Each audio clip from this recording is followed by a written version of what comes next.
Kanak-kanak mempunyai hak untuk dilindungi dan diberi kehidupan yang baik merangkumi akses pendidikan, tempat tinggal dan kasih sayang keluarga.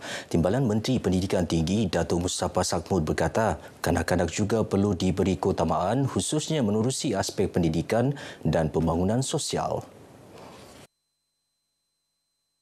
Datuk Mustafa menyatakan demikian ketika berucap merasmikan program Solidariti Anak-Anak Sabah bersama Palestin dan agihan kempen Seorang Sekampit Beras KSSB di Masjid Al-Munir Kampung Darau Menggatal.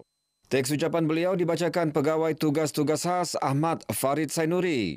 Mengenai program Solidariti ini, ia dapat membentuk kepekaan sosial serta jati diri yang lebih kukuh sebagai individu yang bertanggungjawab terhadap masyarakat sekeliling. Jadi kita fikir ini satu yang baik. Kita tengok sambutan di Cyberjaya juga di sini lebih meriah lah.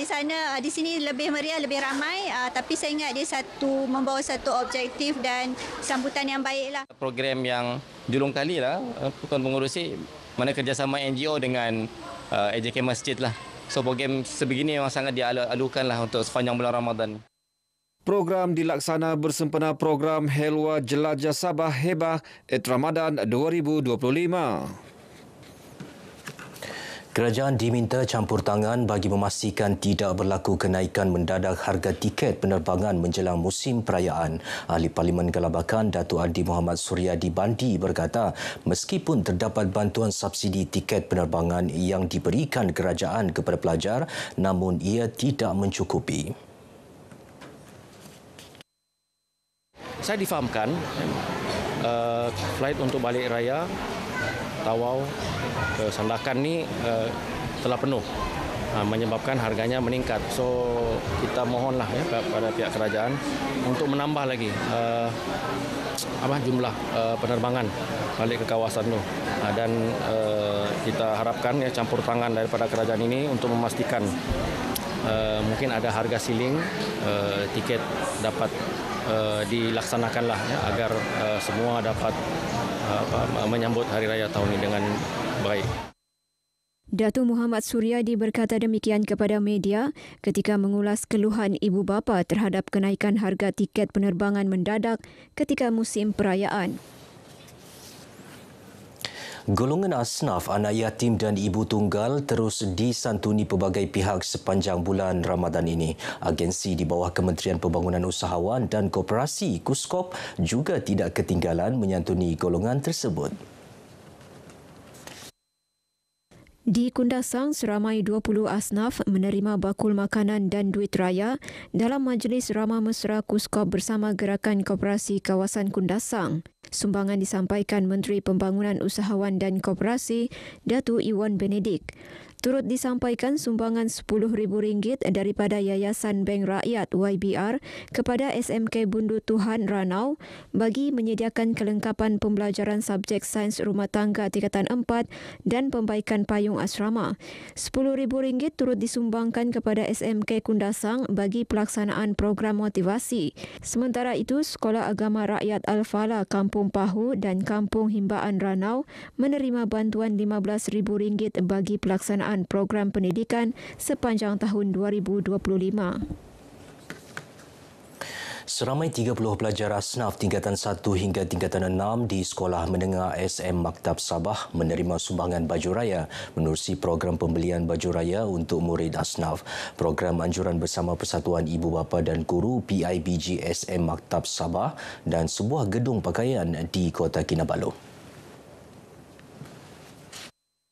Bercakap kepada media, Focal Person Kebangsaan Kementerian Pendidikan KPM, Datuk Muhammad Arif Tun Sakaran berkata, program tahunan itu antara inisiatif bagi memberi kegembiraan kepada mereka yang menyambut Aidilfitri.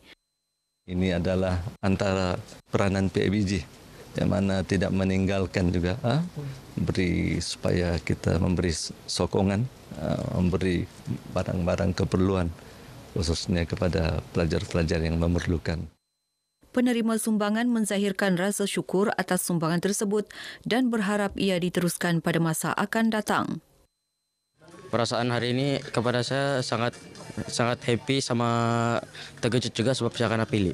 Quite gembira lah dan bersyukurlah. Kami berharap agar perlakuan seperti begini dapat diteruskan lagi. Sangat bahagia, happy dan bersyukur sebab dapat menjadi salah satu daripada orang yang terima sumbangan baju raya ni. Saya harapkan semua sekolah yang ada dekat Sabah ni dapat menjalankan program macam ni lah. Program Kejut Sahur sempena bulan Ramadan antara platform terbaik bagi memperkukuh perpaduan dalam kalangan masyarakat pelbagai kaum. Adu Napas Datuk Nizam Abu Bakar Titingan berkata, program ini juga banyak memberi manfaat kepada masyarakat Islam selain mendidik untuk lebih berdisiplin. Saya melihat bahawa program ini sebenarnya banyak kebaikannya, yang mana ia dapat menyatu padukan pelbagai kelompok masyarakat di sesebuah kawasan yang mungkin berasal daripada suku kaum yang berbeza. Datuk Nizam menyatakan demikian kepada pemberita selepas menyertai program ini di Kampung Titingan Tawau. Sementara itu, pengerusi penganjur program Kejut Sahur, Rudi Haryanto Ghazali memberitahu, program tersebut mendapat sambutan menggalakkan daripada masyarakat. Amat-amat meriah dan tujuan kita untuk penganjuran ini sudah pastinya untuk mengeratkan silaturahim di samping menyemarakkan bulan Ramadan dan menjadikan amalan iaitu sunnah kepada kita untuk bangun sahur. Lebih 1,000 penduduk Kampung Titingan menyertai program berkenaan. Pemantauan kebersihan dan keselamatan makanan di Bazar Ramadan terus dipertingkat Jabatan Kesihatan Negeri Sabah bagi memastikan masyarakat mendapat makanan bersih, selamat dan berkualiti. Ia melalui Ops Bazar Ramadan 2025 yang dilaksana dengan kerjasama pihak berkuasa tempatan.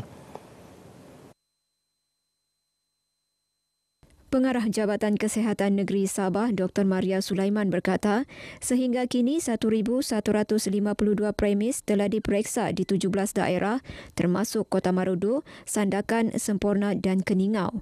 Manakala 2,393 pengendali makanan turut diperiksa dengan 97.2% telah mendapatkan suntikan tifoid dan 97.3% menghadiri latihan pengendali makanan. Bagaimanapun, 34 notis kompaun bernilai RM5,200 dikeluarkan atas pelbagai kesalahan termasuk kegagalan mendapatkan sijil latihan pengendali makanan, tiada suntikan tifoid dan pelanggaran peraturan kebersihan pakaian.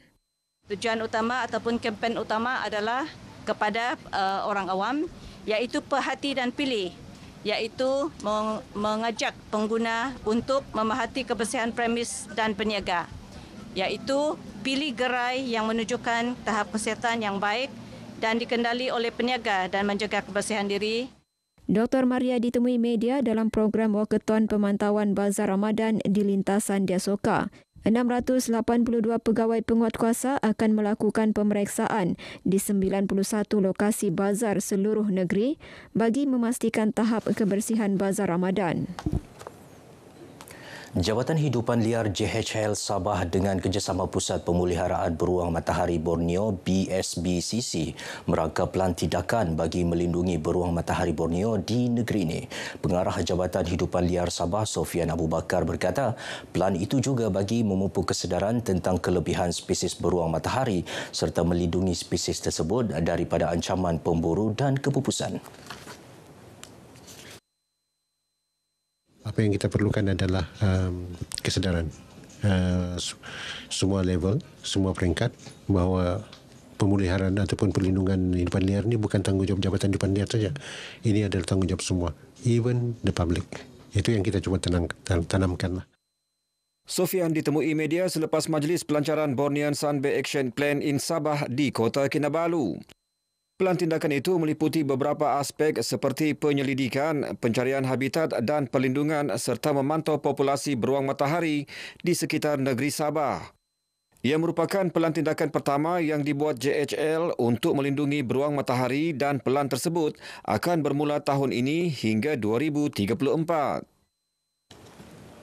Baik, sekian berita pagi Sabah kali ini. Menyusul selepas ini berita pagi Sarawak bersama Lydia Yusrina di Kuching. Dari sungai hingga segara, Palestin pasti merdeka.